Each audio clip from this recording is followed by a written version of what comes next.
नमस्कार दोस्तों, राधे राधे, जय श्री कृष्ण। माता लक्ष्मी कहती है घर की ये 5 चीज़ें कभी दूसरों को नहीं देनी चाहिए। आज हम आपको माँ लक्ष्मी की एक प्राचीन कथा सुनाने जा रही है।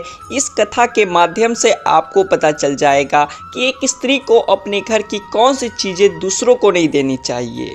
जो भी स्त्री ये चीज़ें दूसरों को दे देती है, माँ लक्ष्मी उसके घर को छोड़कर चली जाती है। इसलिए दोस्तों, आप इस कथा को पूरा ज़रूर सुने, क्योंकि आधा अधूरा ज्ञान घातक होता है। जो भी इस कथा को पूरा सुनता है, माँ लक्ष्मी उसकी झोली खुशियों से भर देती है। तो चलिए बिना देरी किए आपको वह प्राचीन कथा सुनाते हैं। दोस्तों, पूर्व काल की बात है। मध्य देश में एक अत्यंत शोभायमान नगरी थी। उस नगरी में एक सुकन्या नाम की स्त्री अपने पति और सास ससुर के साथ निवास करती थी। सुकन्या एक पतिव्रता नारी थी जो सत्य धर्म का पालन करने में तत्पर और गृह कार्य में दक्ष थी। सुकन्या का स्वभाव अत्यंत दयालु था। वह सदैव दूसरों की सहायता किया करती थी। सुकन्या का पति संजय एक वैश्य था। उसकी अनाज की एक दुकान थी। वह बाजार में लोगों की जरूरत की चीजें बेचा करता था। सुकन्या अपने पति से बहुत अधिक प्रेम करती थी। वह अपने पति को ही परमेश्वर मानकर उसकी सेवा करती थी। सुकन्या नित्य पति से पहले जागती थी, अपने घर का आंगन को स्वच्छ करती थी, फिर रंगोली बनाकर आंगन की सजावट करती थी। उसके बाद वह अपने घर को स्वच्छ करती, फिर स्नान आदि कार्य संपन्न करके वह तुलसी को जल देती थी और देवी देवताओं का पूजन करती थी। इस प्रकार से वह रोज अपने नित्य कर्म करती थी। सुकन्या ने कभी किसी का अनादर नहीं किया। वह सभी के साथ मधुर वाणी में बातें करती थी। सभी लोग सुकन्या को देखकर कहने लगे थे कि ये तो साक्षात लक्ष्मी के समान गुणों वाली स्त्री है। ये अपने परिवार का कितने अच्छे से ख्याल रखती है। इसके अलावा सुकन्या दान धर्म करते समय कभी अपने हाथ पीछे नहीं खींचती थी। उसके द्वार पर जो भी याचक आता वह उसे दान दिए बगैर नहीं भेजती थी। उसके द्वार से कोई खाली हाथ नहीं जाता था। जो भी भूखा उसके द्वार पर आता था तो वह भरपेट भोजन करके ही लौटता था, जिससे उसके द्वार पर आए हुए सभी याचक अत्यंत प्रसन्न होकर उसे आशीर्वाद देकर लौट जाते थे। इतना ही नहीं, सुकन्या अपने पड़ोसियों की भी सहायता करती थी। उसके पड़ोस में जो भी गरीब और दुखी लोग रहते थे उन्हें भी वह नित्य भोजन दिया करती थी। पड़ोसियों को जो जो चीज़ें लगती सुकन्या बिना विचार किए ही दे दिया करती थी, जिस कारण से सुकन्या के पड़ोसी भी उसका बहुत अधिक सम्मान करते थे। वे कहते थे, ये सुकन्या तो साक्षात देवी है। देवी साक्षात माँ अन्नपूर्णा ने ही सुकन्या के रूप में जन्म लिया है। लोग जब भी सुकन्या की प्रशंसा करते तो वे सभी उसके विषय में अच्छी बातें ही कहते, लेकिन लोगों की बातें सुनकर भी सुकन्या ने कभी घमंड नहीं किया। वह उन सभी से आदर और सम्मान से ही बातें किया करती थी। फिर एक दिन की बात है, सुकन्या की एक पड़ोसन उसके घर पर आती है। सुकन्या उसका स्वागत करती है और बड़े प्रेम से उसे कहती है, हे बहन, हमारे घर में तुम्हारा स्वागत है। आज किस कारण से तुम्हारा मेरे घर पर आगमन हुआ है? यदि कोई वस्तु चाहिए तो मुझसे मांग लो, मैं तुम्हारी मदद अवश्य करूंगी। सुकन्या की पड़ोसन कहती है, हे सुकन्या बहन, आज मेरे घर पर बहुत से रिश्तेदार आए हैं। उनके लिए मैं भोजन बना रही हूँ, इसीलिए मैं तुम्हारे पास रोटी बनाने के लिए चकला, बेलन और तवा मांगने आई हूँ। यदि तुम कुछ समय के लिए मुझे चकला, बेलन और तवा दे दो तो बड़ी कृपा होगी। मेरा काम हो जाने के बाद तुम्हें जल्दी ही लौटा दूंगी। सुकन्या कहती है, हे बहन, इसमें क्या बड़ी बात है? अभी मुझे चकला बेलन की आवश्यकता नहीं है, इसीलिए तुम मेरा चकला बेलन और तवा ले जा सकती हो। रुको, मैं अभी तुम्हें लाकर देती हूँ। फिर सुकन्या रसोई घर में जाती है और रसोई घर से चकला, बेलन और तवा लाकर उस पड़ोसन को देती है। तब पड़ोसन कहती है, हे बहन, तुम्हारा बहुत बहुत धन्यवाद। आज तुमने मेरा काम सफल कर दिया। मैं अपने मेहमानों को भोजन कराकर तुम्हारा चकला बेलन जल्दी से लौटा देती हूँ। सुकन्या कहती है, बहन, चिंता की कोई बात नहीं है। जब तुम्हारा कार्य पूर्ण हो जाएगा तब तुम मुझे लौटा देना। फिर वह पड़ोसन सुकन्या का चकला, बेलन और तवा लेकर चली जाती है। कुछ समय बाद अन्य एक स्त्री सुकन्या के घर पर आती है। सुकन्या उसका भी प्रेम से स्वागत करती है और पूछती है, पधारो बहन, आज तुम्हें मुझसे क्या काम है? संकोच ना करो और बताओ तुम्हें मुझसे क्या चाहिए, मैं तुम्हारी मदद जरूर करूंगी।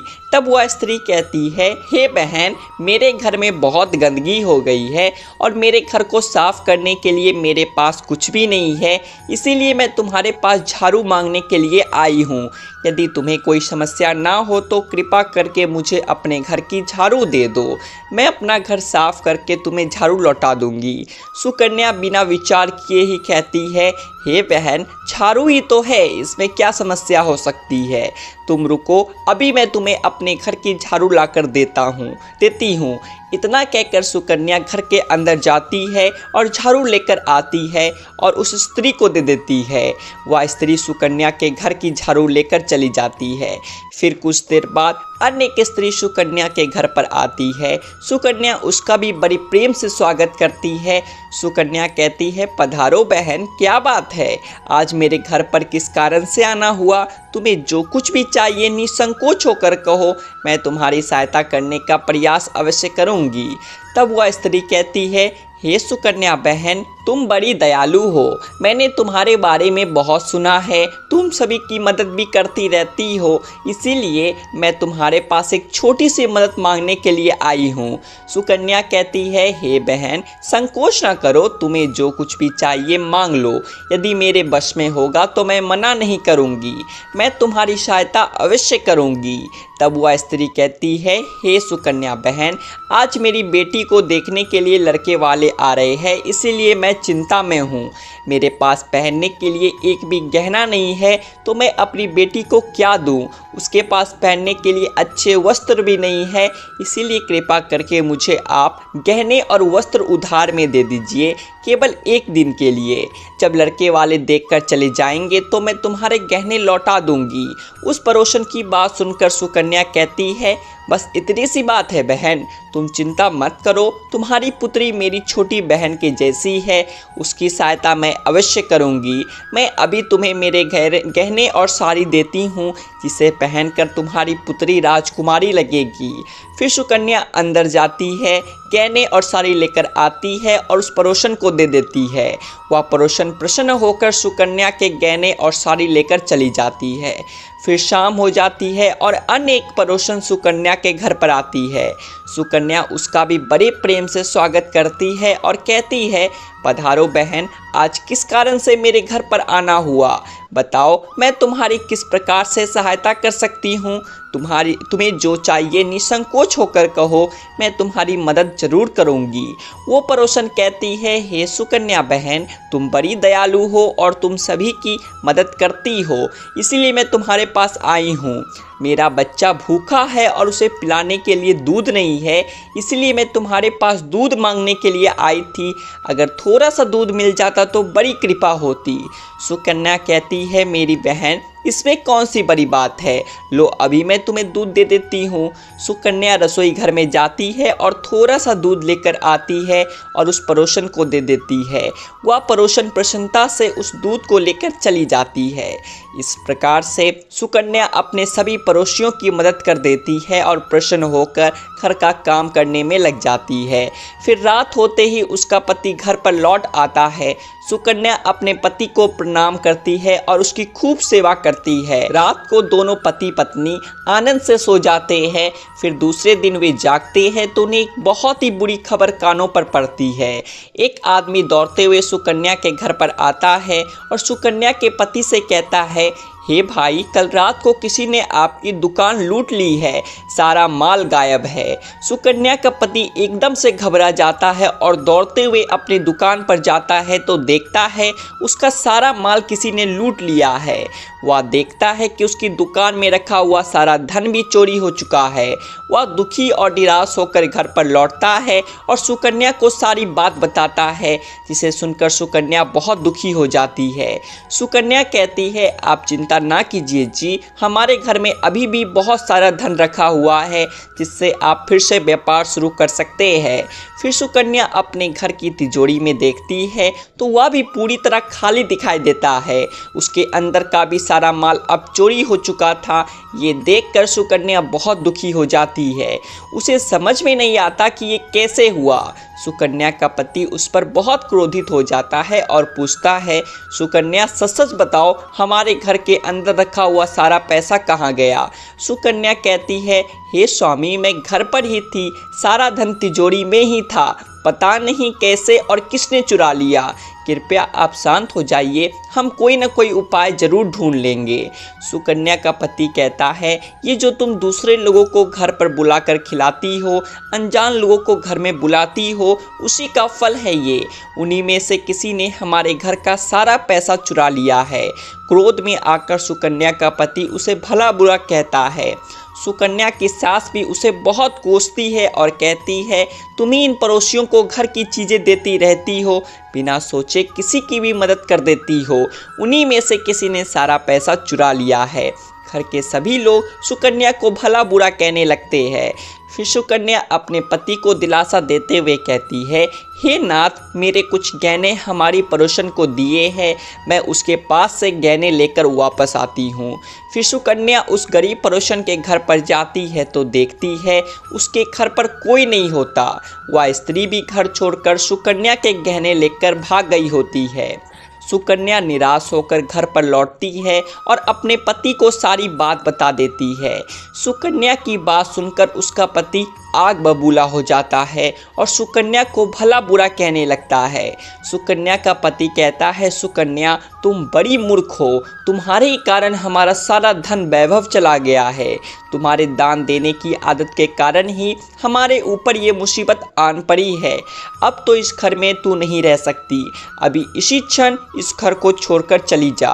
सुकन्या कहती है, हे नाथ, आपके सिवा मेरा इस दुनिया में कोई नहीं, मैं आपको छोड़कर कहाँ जाऊँ? सुकन्या का पति कहता है, तू कहीं पर भी जा, लेकिन अब इस घर में तू नहीं रह सकती। तेरे ही कारण मेरा सब कुछ बर्बाद हो गया। तू इस घर में रहेगी तो बच्चा कुचा भी सब कुछ नष्ट हो जाएगा। सुकन्या अपने पति को हाथ जोड़कर विनती करने लगती है, हे स्वामी, ऐसा ना कहिए, मैंने कोई अपराध नहीं किया है।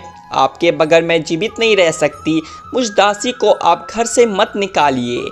लेकिन सुकन्या का पति उसकी एक नहीं सुनता और उसे अपने घर से धक्के मारकर निकाल देता है और कहता है, अब तू इस घर से चली जा और लौट कर मत आना, चाहे तू किसी नदी में कूदकर अपनी जान दे दे, लेकिन अब तू इस घर में मेरे साथ नहीं रह सकती। फिर सुकन्या दुखी होकर रोते हुए अपने पति के घर को छोड़कर चली जाती है। चलते चलते सुकन्या माता लक्ष्मी के मंदिर में जाती है और माँ लक्ष्मी से प्रार्थना करते हुए कहती है, हे माँ, मैंने ऐसा कौन सा पाप किया है जो मेरी ऐसी दशा हुई है? माँ, मैं तो नित्य आपकी पूजा करती थी, फिर भी आपने मेरा घर क्यों छोड़ा? कृपया मुझे बताओ माँ, मैंने ऐसा कौन सा अपराध किया जो आप मुझसे रूठ गई हो? फिर सुकन्या वहीं पर बैठकर सोचने लगती है, यदि मेरे पति मुझे स्वीकार नहीं करेंगे तो मैं जीवित रहकर क्या करूं? यदि मेरे ही कारण मेरे पति की दुर्दशा हुई है तो मुझे जीवित रहने का कोई अधिकार नहीं है। इतना सोचकर सुकन्या अपने प्राण देने के लिए नदी की तरफ जाने लगती है। नदी के पास जाकर सुकन्या माता लक्ष्मी से प्रार्थना करती है, हे लक्ष्मी माँ, मैं अपने प्राण देने जा रही हूँ। यदि मेरे द्वारा तुम्हारी पूजा में कोई कमी रह गई हो तो मुझे माफ़ करो। मैं अपने पति के बगैर जीवित नहीं रह सकती, इसीलिए अब मैं इस नदी में कूदकर अपनी प्राण दे दूंगी। इतना कहकर सुकन्या नदी में कूदने ही वाली होती है कि साक्षात माँ लक्ष्मी उस स्थान पर प्रकट हो जाती है। माँ लक्ष्मी सुकन्या से कहती है, रुक जाओ सुकन्या, रुक जाओ पुत्री, तुम ये क्या कर रही हो? सुकन्या आंखें खोलकर देखती है कि साक्षात माँ लक्ष्मी उसके सामने खड़ी है। माँ लक्ष्मी के दर्शन करके सुकन्या बहुत प्रसन्न हो जाती है और माँ को बारंबार नमस्कार करते हुए कहती है, हे माँ लक्ष्मी, मुझे क्षमा करो, मैं बहुत बड़ा पाप करने जा रही थी। देवी लक्ष्मी कहती है, कन्या, मनुष्य को स्वयं अपने प्राण नहीं लेने चाहिए, ये महापाप है। ईश्वर ने जो शरीर प्रदान किया है उसे ऐसे नष्ट नहीं करना चाहिए। सुकन्या कहती है, हे माँ, मैं विवश हूँ, मेरे पति ने मेरा त्याग कर दिया है और स्त्री को अपने पति को छोड़कर नहीं रहना चाहिए। मैं अपने पति के बिना जीवित नहीं रह सकती, इसी कारण से अपने प्राण देने जा रही हूँ। देवी लक्ष्मी कहती है, हे सुकन्या, मैं सब कुछ जानती हूँ और ये भी जानती हूँ कि तुम्हारे पति ने तुम्हारा त्याग क्यों किया। ये सब तुम्हारी भूल के कारण हुआ है। तुमने अनजाने में कुछ ऐसे चीज़ों का दान किया था जिस कारण से मुझे तुम्हारा घर छोड़कर जाना पड़ा। जो भी स्त्री अपने घर की इन चीज़ों को दूसरों को देती है, उनके घर में मेरा वास नहीं होता। मैं उन वस्तुओं के साथ ही उनका घर छोड़कर चली जाती हूँ। तब सुकन्या कहती है, हे माँ, ऐसी वह कौन सी वस्तुएं हैं, कृपया आप मुझे बताइए। मैंने कौन सी वस्तुओं का दान किया जिस कारण से आपने मेरे घर का त्याग किया है। देवी लक्ष्मी कहती है, हे पुत्री, अब तुम ध्यान से सुनो। मैं तुम्हें उन चीज़ों के बारे में बताती हूँ जो किसी भी स्त्री को दूसरों को नहीं देनी चाहिए। इन चीज़ों का दान करने पर मैं उस घर को छोड़कर चली जाती हूँ। हे सुकन्या, सबसे पहली वस्तु है चकला, बेलन और तवा। किसी भी स्त्री को अपने घर का चकला, बेलन और तवा कभी दूसरों को नहीं देना चाहिए। रसोई घर में इन वस्तुओं का महत्व सबसे अधिक होता है। इन वस्तुओं की पवित्रता सदैव ही बनी रहनी चाहिए। इन वस्तुओं से भगवान विष्णु का प्रसाद बनाया जाता है और तवे पर बनी पहली रोटी भी गाय को खिलाई जाती है। इसीलिए इन वस्तुओं को हमेशा स्वच्छ और शुद्ध रखना चाहिए। दूसरों को देने पर ये अपवित्र हो सकती है और फिर इनका प्रयोग करना अशुभ फल प्रदान करता है। इसीलिए सुकन्या, तुमने अपने रसोई घर के चकला, बेलन और तवा अपनी पड़ोसन को देकर पहली सबसे बड़ी भूल की थी। आगे माँ लक्ष्मी कहती है, हे सुकन्या, अब तुम दूसरी वस्तु के विषय में सुनो। तुमने अपनी पड़ोसन को अपने घर में रखी हुई झाड़ू ही दे दी, जिस वस्तु में मेरा सदैव वास होता है। जो वस्तु मुझे सबसे अधिक प्रिय है, तुमने उसे ही दूसरे को दे दिया, तो फिर मैं तुम्हारे घर में कैसे ठहरती। सुकन्या, जो स्त्री अपने घर के झाड़ू दूसरों को दे देती है, मैं उसके घर को त्याग देती हूँ। झाड़ू से घर की स्वच्छता की जाती है और जहाँ पर स्वच्छता होती है उसी स्थान पर मेरा वास होता है। ध्यान रखना सुकन्या, घर में झाड़ू को हमेशा छिपा कर रखना चाहिए। झाड़ू पर बाहरी व्यक्ति की दृष्टि भी नहीं पड़नी चाहिए। झाड़ू एक अत्यंत पवित्र वस्तु है, इसे पैर नहीं लगाना चाहिए और इससे कभी विष्ठा आदि प्रकार की गंदगी साफ नहीं करनी चाहिए। माँ लक्ष्मी कहती है, सुकन्या, अब तुम तीसरी वस्तु के विषय में सुनो, जो एक स्त्री को कभी दूसरों को नहीं देनी चाहिए। वह वस्तु है आभूषण। एक स्त्री को अपने आभूषण कभी अन्य महिला को नहीं देने चाहिए। मैं सदैव ही आभूषण में वास करती हूँ। स्त्री के 16 श्रृंगार में गहनों का बहुत अधिक महत्व होता है। एक विवाहित स्त्री को अपने आभूषण कभी अन्य स्त्री को पहनने के लिए नहीं देने चाहिए। जो स्त्री अपने आभूषण अन्य स्त्रियों को देती है, उसके जीवन में दुर्भाग्य आता है। सुकन्या, अब मैं तुम्हें चौथी वस्तु के विषय में बताती हूँ। किसी भी मनुष्य को शाम हो जाने के बाद कभी सफ़ेद रंग की वस्तुओं का दान नहीं करना चाहिए, किंतु तुमने शाम के समय दूध का दान किया था। शाम को दूध का दान करने से जीवन में दुर्भाग्य आता है। माँ लक्ष्मी कहती है, सुकन्या, अब मैंने तुम्हें उन सभी वस्तुओं के बारे में बता दिया है जिनका कभी दान नहीं करना चाहिए। ये वस्तुएं कभी दूसरों को उधार में अथवा उपयोग के लिए नहीं देनी चाहिए। सुकन्या कहती है, हे माँ लक्ष्मी, मुझसे बड़ी भूल हो गई। मैं इन बातों से अनजान थी। कृपया मुझे क्षमा करो और अब मुझे प्रायश्चित करने का उपाय बताओ। देवी लक्ष्मी कहती है, हे सुकन्या, तुमने प्रायश्चित पहले ही कर लिया है, इसीलिए अब तुम अपने घर पर लौट जाओ। मैं तुम्हें तुम्हारा संपूर्ण वैभव और धन संपत्ति लौटा देती हूँ। इतना कहकर माँ लक्ष्मी उस स्थान से अंतर्ध्यान हो जाती है। फिर सुकन्या भी माँ लक्ष्मी को धन्यवाद करती है और उस स्थान से घर की तरफ जाने लगती है। तभी उसका पति उसे ढूंढते हुए उसी की तरफ आ रहा होता है। सुकन्या के पास आकर वह उससे क्षमा मांगता है और कहता है, हे सुकन्या, मुझे माफ़ करो। मैंने तुम्हें बहुत भला बुरा कहा था। तुम तो साक्षात देवी के समान हो। माँ लक्ष्मी की कृपा से हमें अपना सारा धन वैभव वापस मिल गया है। जिन लोगों ने हमारा धन लूटा था उन सभी ने हमारा धन हमें लौटा दिया और तुम्हारा नाम लेते हुए क्षमा मांग ली है। ये सुनकर सुकन्या बहुत प्रसन्न होती है और अपने पति के साथ घर पर लौट जाती है। माँ लक्ष्मी की कृपा से सुकन्या के घर में फिर से सुख समृद्धि आती है और उसके बाद से सुकन्या ने अपने घर की ये 4 चीज़ें कभी दूसरों को नहीं दी। बोलिए माता लक्ष्मी भगवान विष्णु की जय।